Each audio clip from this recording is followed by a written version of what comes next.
We've got Jefferson County represented in the building today with our co-hosts, Jefferson County Prosecuting Attorney Matt Harvey. Good morning. Jefferson County resident John Doyle. Good morning. Former member of the House of Delegates, Deputy Revenue Secretary, and a Vietnam veteran. I saw that movie, by the way. And a book salesman, right? I sold college textbooks for a living for 10 years, yes. Yeah. The siege of... The Siege of Firebase Gloria.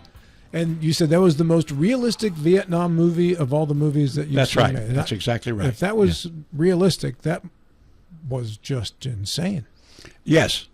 Oh, my goodness. That's just like one attack on the fort after another. Yes.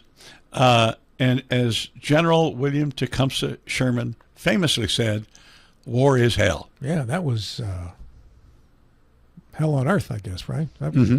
So anyway, look it up. It's on Prime. Prime, Amazon Prime Video. You can check that out. I want to say happy anniversary to Bob Rizzo and his wife. They're having their 64th anniversary, wedding anniversary. So great job, Bob. I want to say that, too. Happy anniversary, Bob. Yeah, Bob's a retired teacher, too, if I recall. And coach. And I think he worked at Harper's Ferry National Park in the summers. I think he did, yeah. You know, right? Yeah. And recruited me to be a speaker at the Dan DiMucci Lodge for the Columbus Day dinner they used to have. I'm not sure if they still do or not, but they used to do that, and it was before the pandemic, and I got to talk about growing up with a vowel at the end of my name. Surrounded by a bunch of other people that have a vowel at the end of their names. Now, see, I'd have a vowel in front of mine. You have a vowel at the end of yours, but it's not the right one. That's for being right, Italian. yeah. I would have a vowel in front of mine, but my family was not Irish nobility. It's the nobility that had the O apostrophe before the name. I didn't know that. Yeah, we're blue collar. That's what separates Irish nobility is the O That's apostrophe. right, the O. Is the O short for something? Of? Okay, so Yeah. of Doyle. Right, yeah. You're just Doyle. I'm just Doyle. You're not the of. Like D, it's like the D in Italian, not the letter D, but D-I or D-E. Yeah. Of that area. Right. Our guest in this segment is Wayne O'Clark of Jefferson County as well. He's not Irish. 99th. Everyone's Irish on St. Patrick's Day. It's not St. Patrick's Day, folks. It's 5 o'clock somewhere. Wayne, good morning. How are you, sir? Good morning. And John, I am somewhat. So, okay. My mother's side was Clark with an E. My father's side was Kosmachevsky. Oh, okay. And somehow, some way, we became Clark with no E. Well, and that's interesting because Clark with an E is, in fact, Irish, and it is Norman. It is Irish nobility from the Norman invasion. Some of them were given land in Ireland. So, yeah, okay. I apologize. I take it back. I got a little Polish, a little Irish in me, but I don't know how I came up the way I am, but it is what it is. So today it's Wayne O'Clark. Be happy with that, John Doyle. I hear O'Doyle. Everybody my age is thinking about Billy Madison. O'Doyle's rule. Great movie. Great movie. Wayne, you are in Charleston, correct? I am. We had our interim session at Stonewall, which is always great to have these traveling interims and get an opportunity to see different parts of the state that we don't normally get to. I had a chance to mark off one of my bucket lists. I toured the Allegheny, Trans-Allegheny mental asylum, and yes, they did let me back out afterwards, which is good. The Trans-Allegheny Lunatic Asylum. Lunatic Asylum. That was the official name. Yeah. And very creepy, but something I've always wanted to do. So it's really good to have those. And then I scheduled some meetings down here in Charleston. So drove down, had a meeting with the ABCA commissioner yesterday on some projects and some meetings today. And then Saturday I have the inaugural coffee festival in Hurricane that I'm going to be one of the VIPs for. So I hope that starts early. It's at 11. Oh, good. That would seem to be something that you would start early because you don't want it late. No, you wouldn't. Yeah, why they would have a coffee festival in the middle of summer, I'm not sure, but maybe right. Next year they look at the fall. But Seems like a drink for a cold They day. don't out grow of- iced coffee. They don't grow coffee beans in Hurricane, do they? I don't think they actually grow the beans. I In, don't think in so. Hurricane. But it's going to be interesting to see what all.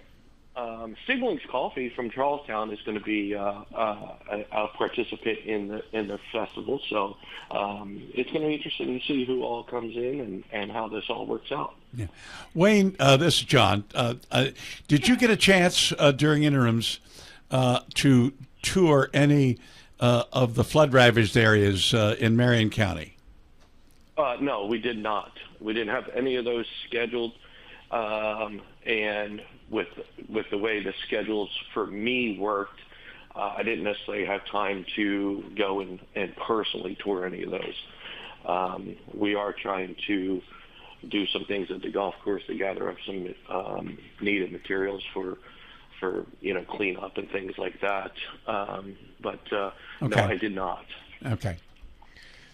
It is my understanding that Chelsea Ruby did an impressive presentation on tourism in the state, Wayne, and that's your specialty in the legislature. Maybe you could tell us a little bit about what that was about and the effective return the state is getting on the money invested in tourism advertising and such. Well, first off, Chelsea is phenomenal. I am so glad that Patrick reassigned her back, with tourism. She's I'm sitting here looking at the last 10 years budget, and it just giving you some ideas. In 2015, the state spent a little over $8 million on tourism. 2025, we're going to spend $35 million. That seems like a whole lot of money, and just like Chelsea said, all of her money is taxpayer money. It's money that's collected from the taxpayers, and it's money that's collected from some federal grants. So any time that she has that money, she takes it very seriously. But in 2023, and that's the last update I have, our return on investment, give you an idea, 2023 we spent $30 million and $6.4 million with a B was spent in the state. Jefferson County leading the way with $878 million spent in Jefferson County on tourism and creating 4,718 jobs. One of those, the golf course, is in that tourism data for that. So what she's done and giving awareness to those around us and all the states around us is just absolutely phenomenal. Wayne, is tourism dollars spent by residents included in those calculations? If someone from Berkeley County goes to another part of the state to see one of the sites, is that counted as tourism income? It does. It does. One of the largest customers that we have statewide is ourselves, going to different places. Hence, all of us going to Stonewall. But our two biggest outside markets are D.C. and Pittsburgh. That's where we see most of our travel coming from out of state. But we have people from all over the world coming to visit West Virginia. And Wayne, this is John again. I think it's important that people understand the value of having tourist attractions here in West Virginia that will keep West Virginians here. Every time we can have something that'll keep someone here instead of going to, say, Myrtle Beach, we benefit.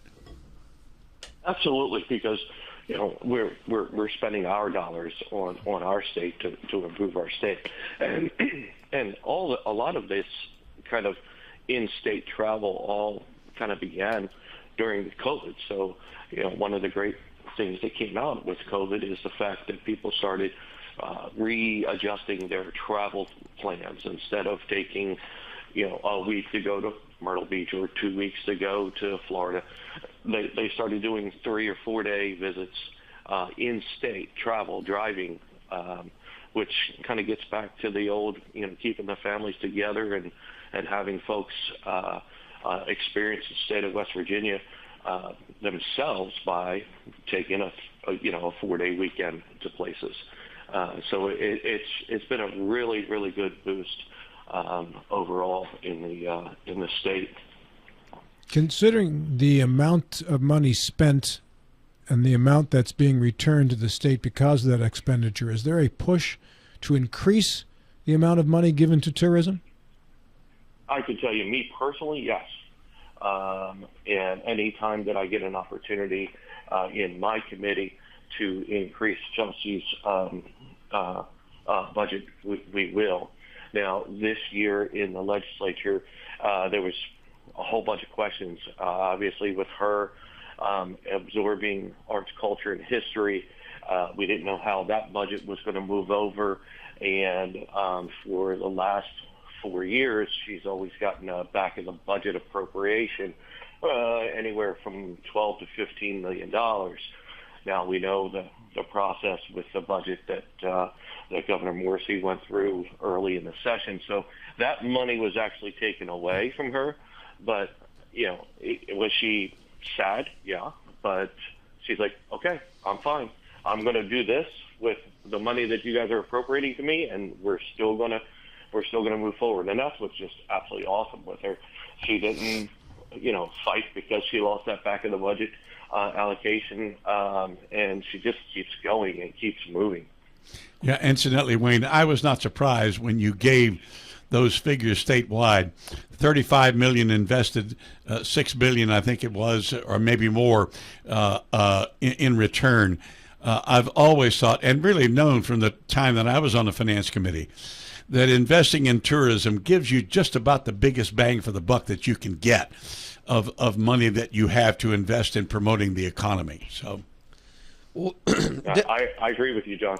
Delegate Clark, if you are able to appropriate any amount of money to tourism, what do you think tourism could do to increase people coming into the state and spending money? Well, great question, guys. So currently, right now, we are marketing to all of our surrounding states that are directly connected to us, and anybody who has a direct flight into the state of West Virginia, such as New York has a direct flight, Florida has a direct flight. So we're doing little pop-ups and things in the airports and pushing people towards coming to West Virginia from those areas. So anything that we can do that has a direct flight into Charleston or any of our other airports, Chelsea would love to start advertising. I know her and I have spoken about doing some of the same things in Baltimore that we've done in D.C. Last year, the Eastern Panhandle Convention and Visitor Bureaus, all of them, got together and pulled some money together and then worked with Chelsea Ruby to get the remaining half, to kind of split it half and half. And they pretty much took over a subway station in D.C. with, Visit West Virginia all through it. We would like to see some of that money being spent in Baltimore. Again, we're only an hour and a half from Baltimore to the Eastern Panhandle, and some areas are within, getting to central West Virginia is 5-6 hours, which is perfect for these, like I said, these little weekend family trips that folks can do. So I know we want to start looking at potentially the Baltimore market and advertising there and expanding, to Philadelphia market, doing the same thing to get these weekend trips folks coming in. Wayne, I know people who get on the train on the weekend and go to New York to do whatever. Is there a marketing effort to get people on the train in Washington, D.C. or Baltimore to come out to Martinsburg for the weekend or whatever? Or Harper's Ferry or whatever? Well, there is. I have had conversations with some folks that, a big hotel in the area. And the questions were, what about getting some sort of a train from D.C. That would come in, come in on a Thursday evening, say, and then return on a Friday. And there's interest in that. And obviously, we have to deal with Amtrak and what kind of expense that is, and how we adjust that. John and I have had several discussions when we served together in regards to the MARC train and the importance of the MARC train for our area, but also to increase rider share. So could that be an opportunity? Absolutely. And so it's there. Nothing's been inked or anything. No pen to paper on this agreement, but it's a thought. Is there any progress on the Hilltop House in Harper's Ferry? Wayne or John, do either of you know? I don't, but Wayne may know more than I do. Yeah, the last update that I got was a few months ago, and they're still working on building materials and getting those all lined up. I'm very, very excited for them to really start the construction. I did have an opportunity last year to tour their warehouse and see what the rooms are going to look like, and how they're going to rebuild the rooms so they're looking like they're in the 1920s. The special bed frames that they're having made. This is a big project. I mean, they're talking anywhere from $40,000 to $60,000 a room to build, because of keeping that historic nature, using subway tiles in the bathrooms, and you're talking a huge project. So,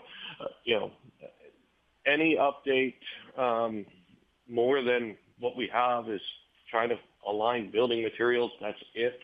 The state, we've done everything that we can do to get them to in line to start building. So it's now on the owners to make that move and start the construction. Hey, Delegate Clark, in that vein, I'm sure it's been talked about, but how feasible is it for this area, Berkeley or Jefferson County, to have some sort of conference center like they do in Bridgeport? Well, I could tell you that some of the things that have been ran across me before, not only a conference center, but some sort of a sporting complex. If we had something,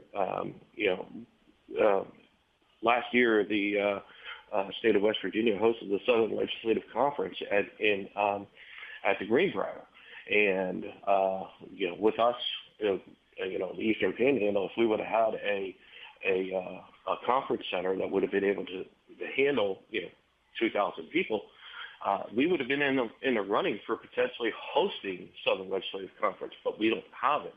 So with our proximity to Pittsburgh, Baltimore, Philadelphia, Harrisburg, Richmond, having something like that could definitely increase, not only our tourism, but increase the availability of hotels, larger style hotels, and kind of give us that little edge. Absolutely. I just was wondering about the viability of some sort of, not sportsplex, but conference center, like where there's regional meetings, if there would be an interest, if that's been studied. There's been, I have not seen personally a study. I know there's been a lot of interest in putting something in the Eastern Panhandle to attract folks from the major cities that are around us. Wayne, are you satisfied that enough legislative progress has been made to allow West Virginia wineries and distilleries to be competitive with the ones across the border in Virginia, Maryland, and Pennsylvania? Yes and no. Yes, the farm winery bill that I got through the legislature in 24 put us in line of where we want to go. Now I've been working with the Kearneysville Fruit Research Facility through USDA and in developing a breeded grape that is specific to the state of West Virginia that would help us put it on the map. We're working on with the Jefferson County Development Authority on a agritourism subcommittee to continue on this progress of working with our local farmers on developing the agritourism. So we still have a long way to go. One of the things that really blew up, Loudoun County and Virginia was Virginia started putting money into it in regards to tax incentives and things like that. Whether or not that is something that we would see done in our state, I don't know. But something in regards to helping our farmers to grow, viable grapes for winemaking. A lot of people don't know that it takes up to 3 years to grow a wine grape to the point where you can start harvesting and fermenting from it. We have a couple of issues that we have to look at in regards to our codes and in our zoning, our local zoning codes, that we have to make some adjustments to. And one of those is that if you change the chemical compound of a substance, you're considered light industrial. Well, our state code says that our farm wineries are agricultural, so we have to have the local code matching that, because when you're taking a grape and turning it into wine, you're changing the chemical compound. So we have to get some exceptions in for that kind of stuff, so that they are competitive and they're not getting taxed at a light industrial and maintaining that agricultural tax. Wayne, this is John again. Yes.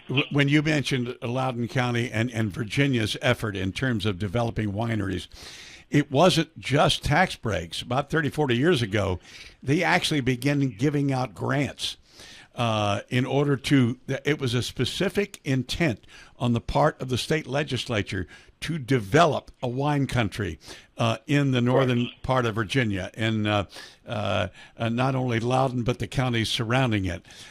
Suggestion: you and others in the legislature should talk to a woman in Charleston named Elisa Bailey, who was the West Virginia tourism director for a long time, left and became the tourism director for Virginia for a long time, and then came back to West Virginia and became the tourism director for either the city of Charleston or Kanawha County. And incidentally, when she became the local tourism director, she was paid twice as much as she had been paid when she was the state tourism director. But she is, if there's anybody in the state that knows as much as Chelsea Ruby about tourism, it's Elisa Bailey, and she has had a number of years of working in Virginia and knows that issue like the back of her hand. So I suggest you talk to her. Great suggestion, and I'll take that. Wayne, we have 1 minute left. It's yours. What would you like to say, sir? Let's see. Well, I always appreciate being on the radio, and I always appreciate representing, Jefferson County here in Charleston. Had some personal issues over the last few months that have consumed me, from events that happened at the golf course. So, I apologize to everybody if I've been disconnected over the last few months, but I'm starting to get my feet back on underneath me and moving forward. So, I just love my job, and I love what I do for the folks of Jefferson County, Charlestown, and the state of West Virginia. And thank you guys for always having me on. Appreciate you being on, Wayne. Thank you kindly, sir. Have a great day. You too. All right, thank you.